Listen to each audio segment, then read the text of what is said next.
All right, welcome everyone. This is Hello. Carlos. I'm the CEO at Product School, and we're going to talk about planning rituals. The perfect time of the year, the beginning of Q4. I'm sure I'm not the only one in the room thinking about strategy for next year, revenue targets, staffing plan, and all that fun stuff. So we're going to have a fun discussion with three leaders that are working at fast-growing companies at different stages. And the goal is to learn a little more about how they go about planning, what are some of the rituals that they use. By the way, spoiler alert, do not try to copy paste absolutely everything that we say. Hopefully there are some elements of the discussion that you can apply to your own company, and there might be others that might not be a good fit. So let's get started. Maybe Aagya, we can start with you. Oh, sure. Hi, everybody. Great to be here. My team is an avid Coda user or avid Coda users, so we're excited to be part of this today. My name is Aagya Mathur. I'm the co-founder and CEO of Aavia. We're a hormone health brand, and the big thing that will kind of is important to our rituals is the fact that we are a less than 10 people.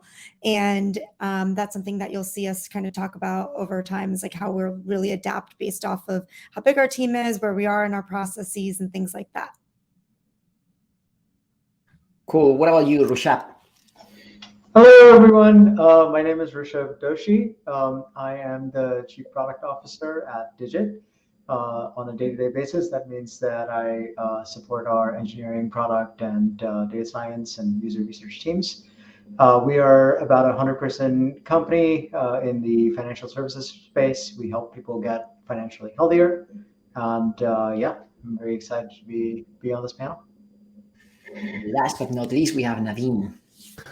Hi, everyone. Naveen Kavini here. I lead the product team at Pinterest, and I've been at Pinterest for close to 10 years now. So joined very early on, was one of our early engineers. And so seen this company scale from just 10 people all the way to, I think we're over 2,500 now. And our unique planning ritual is Pyramid OKRs, which we'll hopefully talk about a little bit more later on. But I actually just published a Coda this morning, sharing that as a template that folks can also copy along and play with it.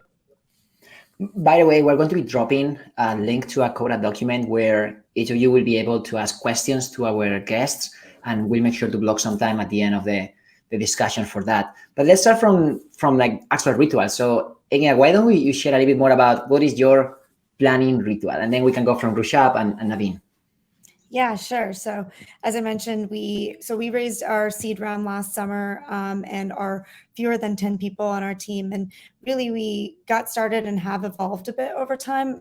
I'm sure we'll chat about that a little bit later. But for us, we go by 6 months as our bigger goals. And then within that, we break it into 4 semi-quarters, which is 6 weeks each. And we actually adapted this from the CEO of Coda, Shishir's plan, as what he was working on at YouTube as well, and made it something that we could use with a smaller team. So what we do is at the 6 week or at the 6 months, each 6 months, we were really looking at what are the big goals that we want to try to achieve, making it as ambitious as possible while also still attainable.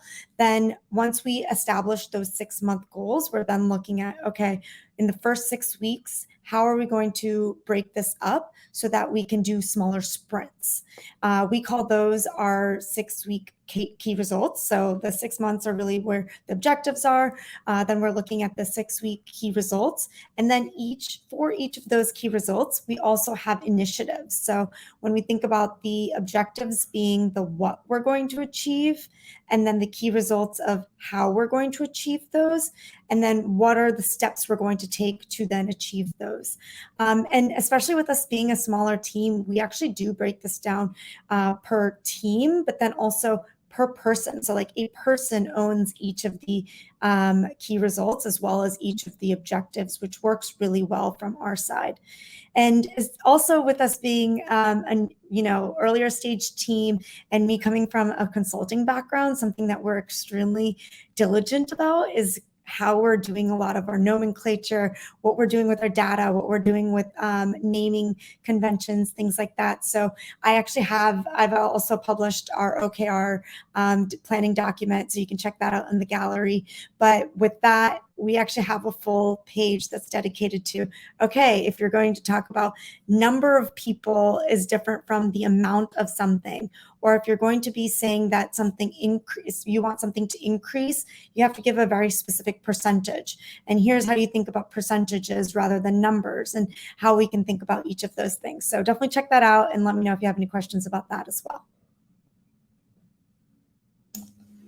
Awesome. I think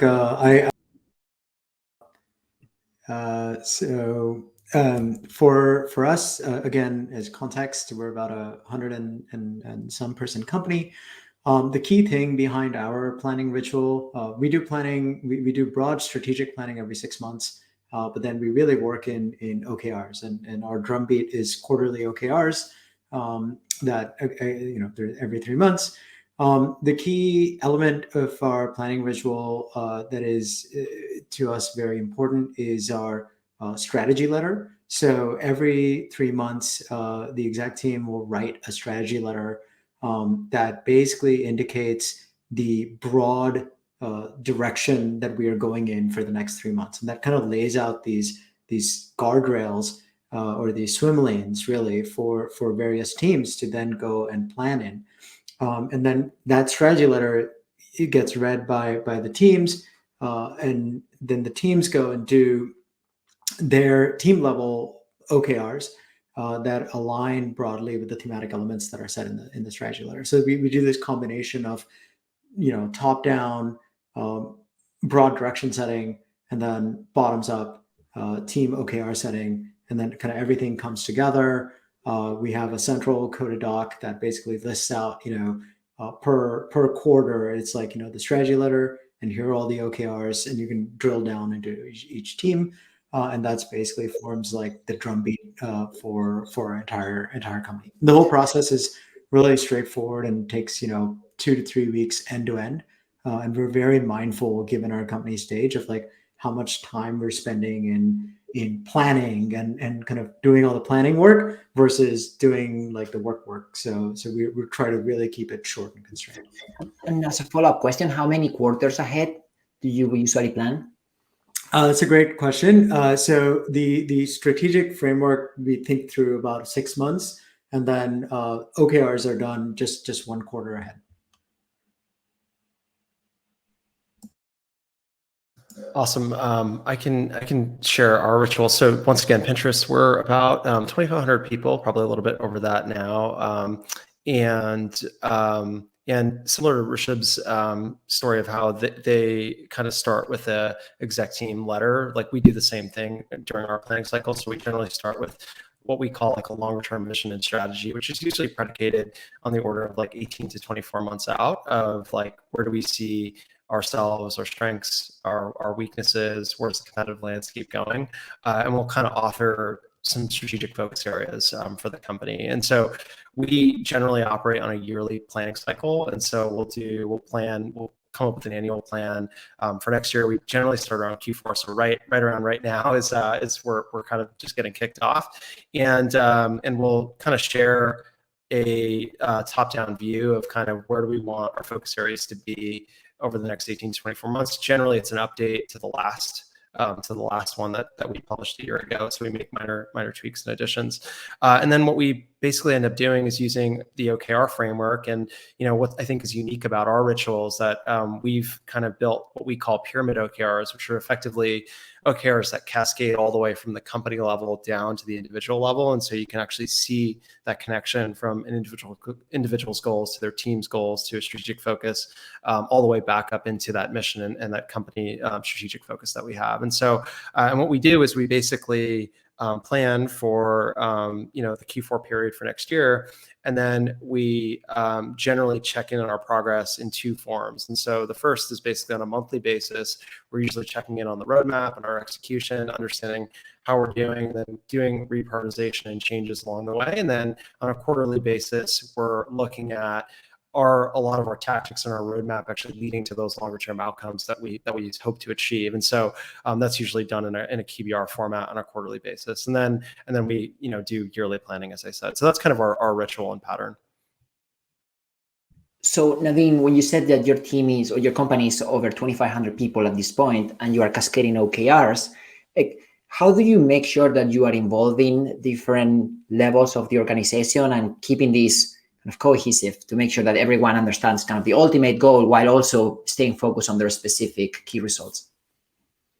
Yeah, it's a great question. And so I think it is, I think there's been a lot of articles published. I think Airbnb is the one that maybe have coined it, or basically like this W pattern to planning. So it's a bit of top down, then it's bottom up, then it's top down, and then it's bottom up. And it's a kind of a bit of a reconciliation pattern of like, how do you bridge these things together? And so generally, that strategic focus that's set at the top level establishes kind of company focus areas and company goals. And we try to break that out into different focus areas, which then we map teams into, and we say, okay, this part of the organization is going to chase objective A, or this part of the organization is going after objective B. And then therefore teams and then individuals are then mapped in. And so usually as we enter kind of that bottoms up part of planning, individuals will see that company letter, those different objectives, and say like, hey, like, I think I can contribute to this project in this way, and they'll set their individual goals. And usually by the end of that planning process, all those things kind of come together really nicely.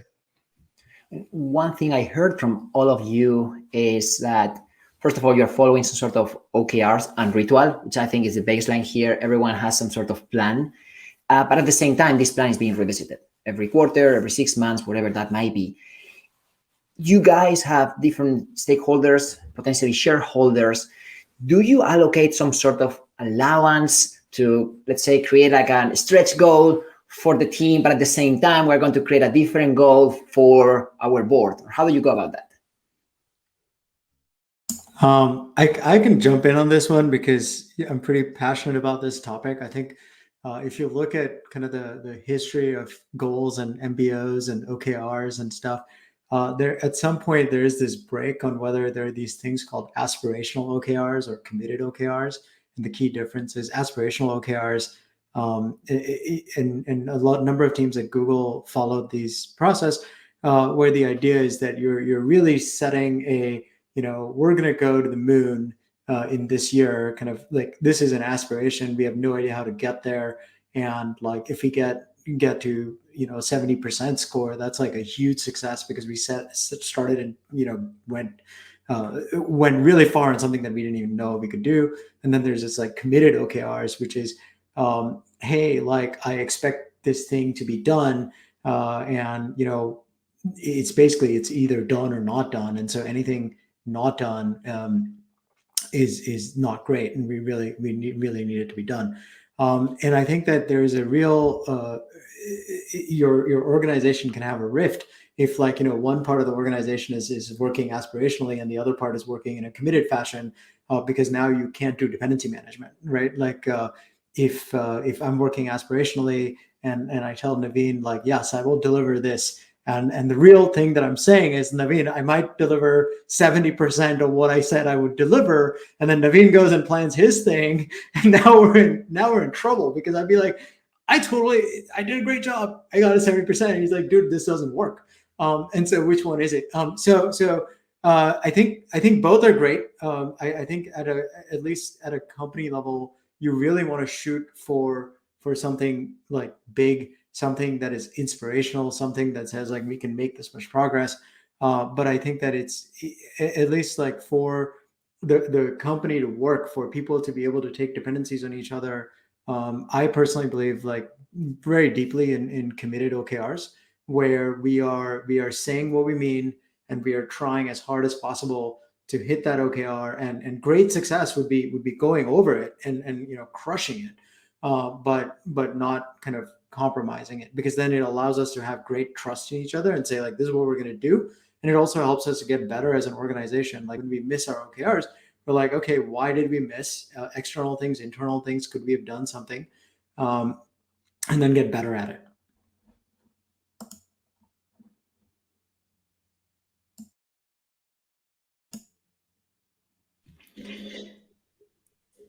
I think you are on mute. Sorry.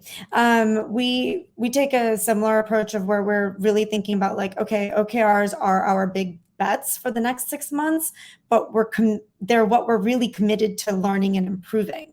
So it's not 100% of our activities, but it is the things that we're looking at, what questions we want to answer, what key insights we want to gain. So it could be something like, especially for our stage, like, okay, the average person needs to receive X number of emails to convert. So we need to go out and find all of the different things we need to do to be able to answer that. Or when the member takes blank action, they retain blank % of the time. So like, what are the things we need to figure out in order to make our company, our product, and impact on the end user that much more powerful, and really focus on those things? Because especially at being a smaller team, we can focus on a few things and do really, really well, or we can focus on a lot of things and not do anything well. So I think that really, this ritual of doing the OKRs, doing 6-month planning, 6-week planning, doing shorter sprints, initiatives in between, really helps us to make sure that we're focusing on the things we need to get to the next stage. And I love how passionate you are about creating that common vocabulary. You talked about specific definitions and being very specific with the goals. Your team, you said, is around 10 people. Obviously, you come from a consulting background, so you understand the importance of keeping some structure. But how did you create this type of alignment since the very beginning? Because I guess this is an amazing opportunity to make it part of your culture and just create it.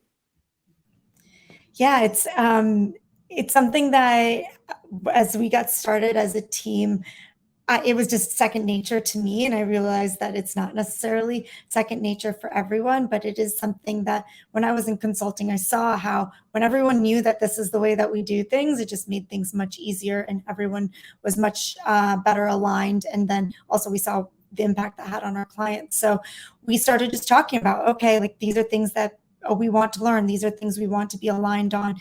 These are things that'll just remove the distractions from anyone who's looking at this. And it's so easy to get distracted by the smallest of things. And so by having that shared nomenclature, shared focus on how we're going to present data, what our graphs will look like, that way there's no questions about what anything's presenting. And do we always do that, especially if it's internal? No, I will be the first person to say that. But it is, especially when we're looking externally, we have board meetings. It's really helpful for our board to then be able to look at the same types of graphs, to look at the same types of numbers, same types of things, so that we are able to present on a united front and keep the distractions apart and be able to get the support that we need and really do working sessions on things we need as well. Thank you. And Naveen, I know you shared your ritual for the company today, but I would be curious to learn, how did your planning evolve as the company scaled? Yeah, it's a great question. And, like I said, I've had the real benefit of like watching it, grow. And I would say like, when we were a smaller, like 10, 15 people, I think it's, the challenges are just very different. And I think, getting alignment is a lot easier. You're not wrestling with like thousands of documents. You're not writing, spreadsheets or like, deep vision documents. You just gather around a table and kind of talk about, hey, what do we need to do, over the next 6 months or a year, and it becomes a lot easier, and you kind of just decide, and you're really limited by like the bodies that can fit around the table to get the work done, and I think that's really a fun time. And then I think as things just scale, even if you think about 50 to 100 people. You can't just like gather around a table. You need to actually like have a little bit more structure and rigor to it. And I think as you scale further and further, what starts happening is, you start to have teams that just feel disconnected kind of from goals. And so for us, when we started, we were publishing like, we didn't have any OKRs to start, right? We would just kind of talk about, our goals and say what we wanted to achieve over the next 6 months. And so we'd be like, hey, it'd be really cool to like launch our mobile app, or it'd be really cool to build X feature. And like everyone kind of knew what that meant, and we would go do it. As soon as you get to like 50 to 100 people, like you start to have teams of people that can focus in different areas. And so you have like a machine learning team that can work on recommendations. You have an infrastructure team. And so you're thinking about like, how do you tie those folks to a common goal of like what we're trying to achieve and milestones. And so that's when we start to introduce like the idea of like OKRs at a team level and say like, okay, like here's an objective to kind of go after, even though it's like one objective for the team, like that's an objective that we can kind of think about in the time frame of like 6 months. And then like as you fast forward and scale to hundreds of people across different offices and different functions and different markets, the challenges become very difficult in terms of like interpreting strategy and really understanding, you know, when you say we're going to go achieve this objective, there's many different ways to go do that, and they can be interpreted in a lot of different ways. And so a lot of what we focus on in our planning process is like, how do we drive clarity and connection to, you know, that starting point of like, what is that vision that we're setting out, that original letter that we're kicking off kind of planning with.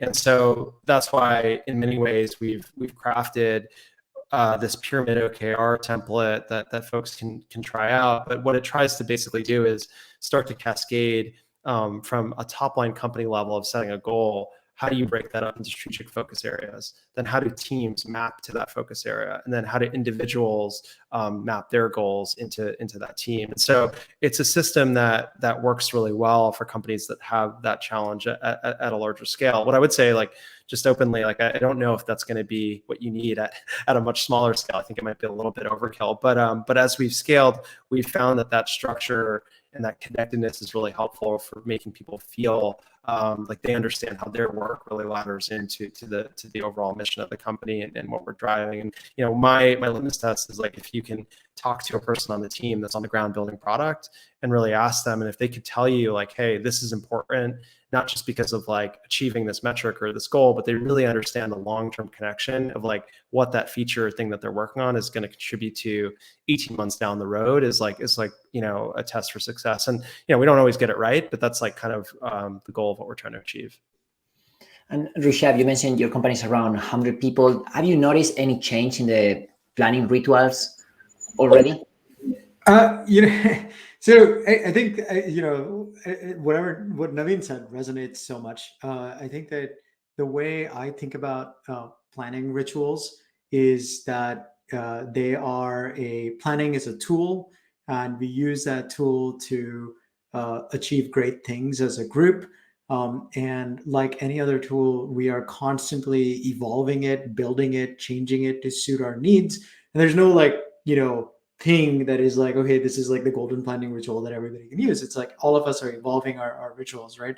And so as what we have done over like at least the past 18 months is like evolved how we did things. Like we used to do things in slides, and then we moved everything to Coda, and like that helped making sure everything was in one place. We evolved like how we are we moved from aspirational to committed OKRs. We tweaked our language, and so I think there's a cascade of changes. And by no means are we done, right? We're also a growing startup, and so as we go from like 110 people to 500 people, I'm sure that we will evolve our planning process once again. Maybe we'll use Pyramid OKRs or evolve it in some other way to constantly keep up with what we're trying to do as a company and the objectives that we have. Because ultimately, I think like for me, planning, there's three things that I'm looking for at the end of the planning process. Like one is understanding, like as Naveen said, does everybody at the company know what we're doing and why we're doing it? Like, does everybody feel like they're on the same page? We are building this cathedral, and here's how we're building it. The second one is alignment, right? I want everybody to be, if there are disagreements, and we will always have disagreements because we're all smart people that have different ways of doing things, and that's fine. Then we're knocking them out ahead of time, rather than have that disagreement fester and we get to the end of the OKR, or we get to the end of the quarter and they're like, oh, we didn't actually agree on this at all, and there's like a pocket veto going on. And then the third one is like accountability and learning. Like I want to make sure that we track what we set out to do, so that at the end we know what we did well and what were opportunities for us to learn. And every time we miss an OKR, it's great. Like we go back and we look at it and like, okay, why did we miss it, and so on, and we get better the next time. So if we achieve those three objectives, we're good. And so I just like keep evolving the planning process, and as long as we make sure that those invariants are held steady. And that's a good caveat. Please, everyone in the room, do not copy paste Naveen's OKRs pyramid if your company is small, because that might be not the best idea. Aagya, sorry, you're going ahead. Oh yeah, I mean, I think even get it going from the initial 3 of us to now a larger team, things are vastly different, right? So from starting with a small team, everything kind of came from just the 3 of us, whereas now in hiring, our biggest goal is to hire people who are smarter than us in areas that I don't know very much about, right? So really bringing them to the table, giving them the space to speak and to bring forward what their recommendations are, whether that's on the objectives, on the key results, what initiatives we need, what's realistic, what's not, pushing us even more, honestly, sometimes, where I'm like, okay, I think we can achieve this. And they're like, no, like that'll be done in 6 weeks. We can do so much more in 6 months. So that is a really awesome part of growing as a team, from when we first started this process to now. And another thing is that we basically, I had taken the first, actually when it was still in a Google Doc before it even moved to a Coda Doc, Shashir's plan from YouTube and how they did the rituals, and really pared that down because that would be way overkill for our smaller team.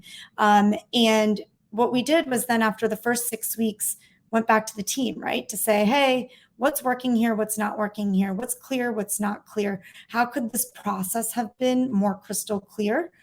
And then do the same thing the next 6 weeks, and then do the same thing after the first 6 months, so that we are really adapting to what's working for us as a team, and making sure that we are keeping on top of what's actually working, and not having like too many processes, but also having enough so that we can really focus. We know what's what and what we need to achieve going forward. And, as we raise our next round, I'm sure that it'll change again. So exactly as both Naveen and Rushabh have said, it's an iterative process. It'll continue to change, and it'll continue to improve, and it'll continue to adapt to what we need as a team and our size and what we're trying to achieve at that time. And one thing I take from you is that planning starts now, and it's important to have a vision and a structure that it's not just for large organizations. Like it's necessary to understand for everybody. Let's talk about the user. We're all builders in this room, and we all talk about how important it is to incorporate not just the user feedback, but also in general, what is the market need? Most of startups start with a strong vision from the founder. But obviously, as planning evolves, companies grow, just a strong vision is not enough. So how do you guys go about incorporating the voice of the customer into your planning?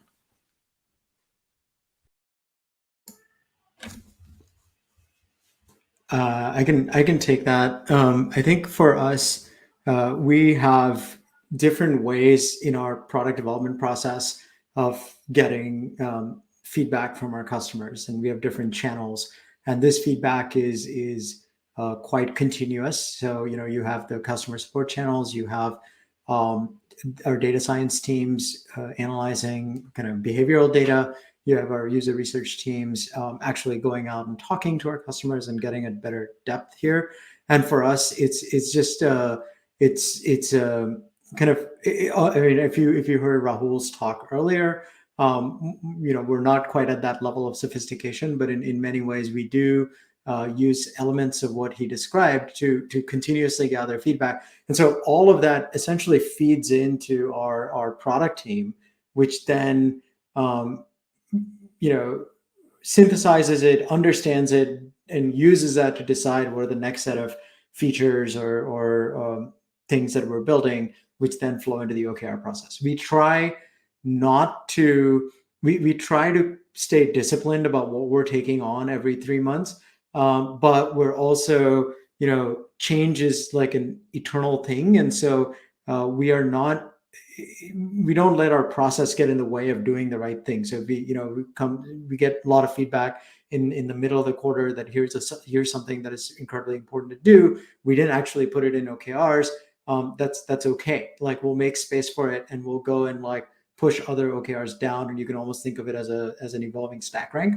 But for the most part, for bigger things, we would try not to say like, oh, hey, mid-flight, we're going to take on this massive new feature, and instead like punt that until the end.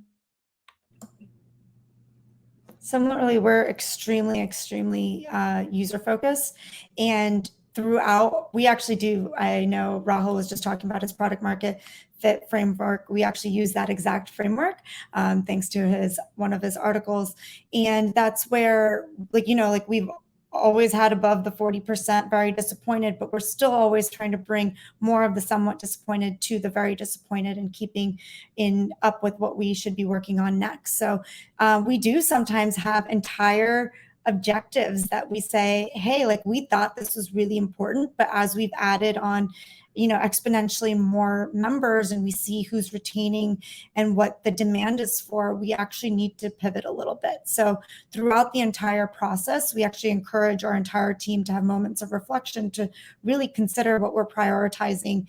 Is this actually helping us maintain product market fit? Is this actually having an impact on our end user at the end of the day also?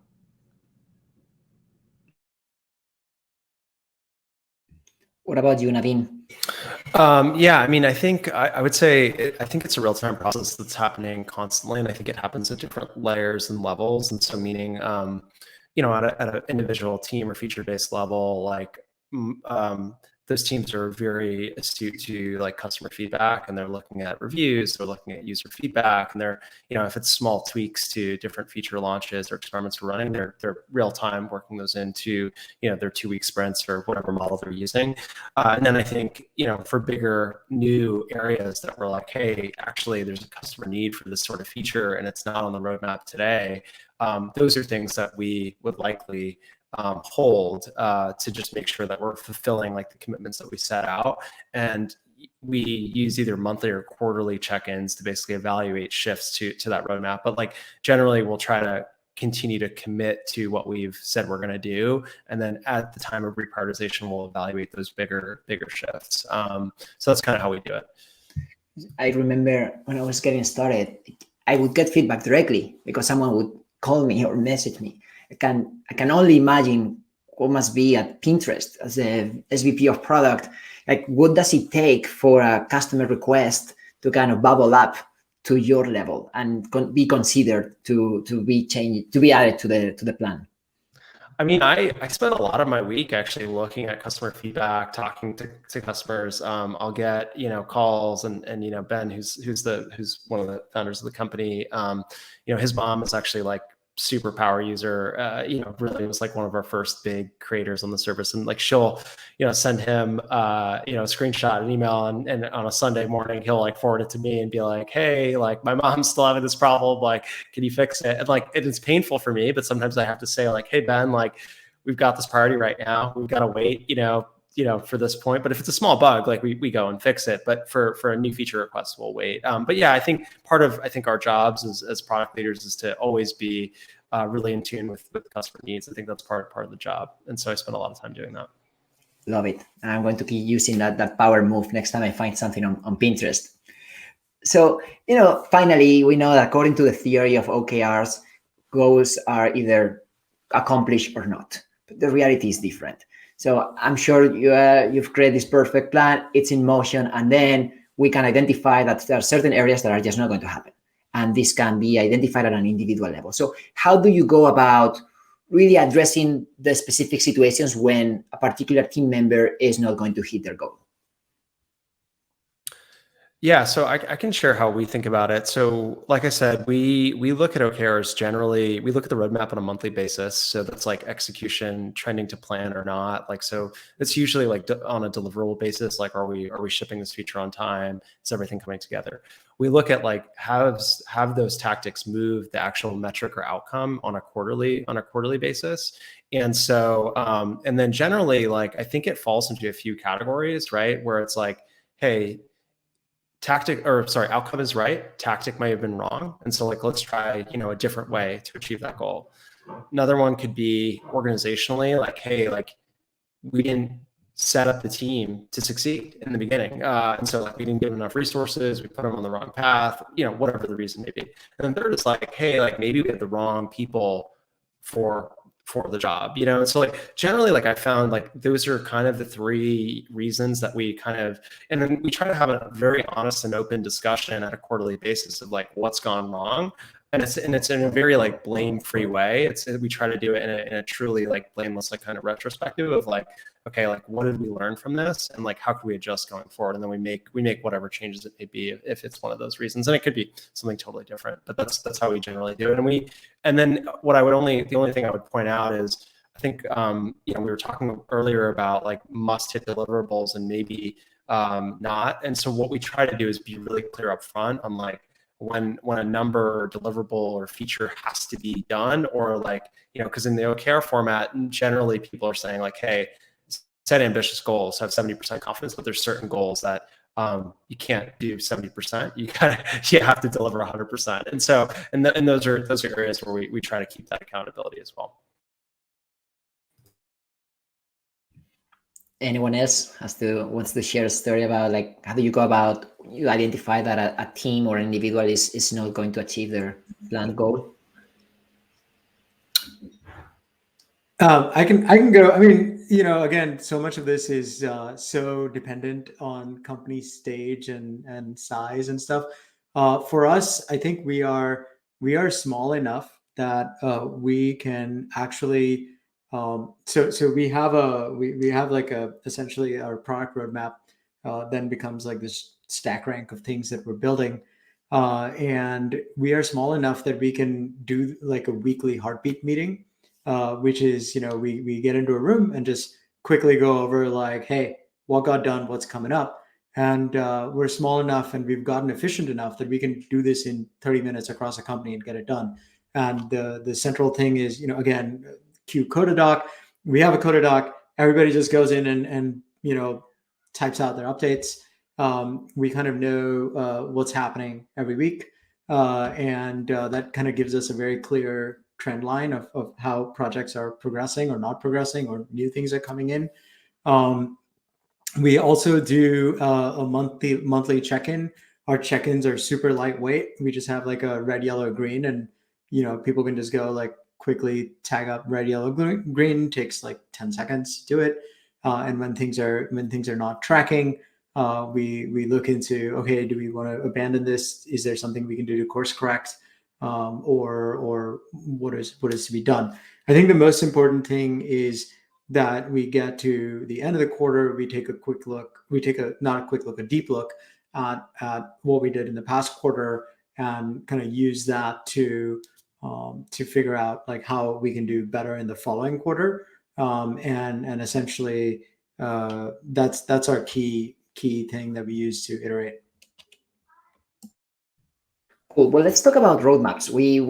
I've heard that term multiple times, and there are people in the audience wondering, how does the OKR planning connect with the product roadmap? The way that we really do it is that we have more top line goals that we need to achieve, that we want to achieve.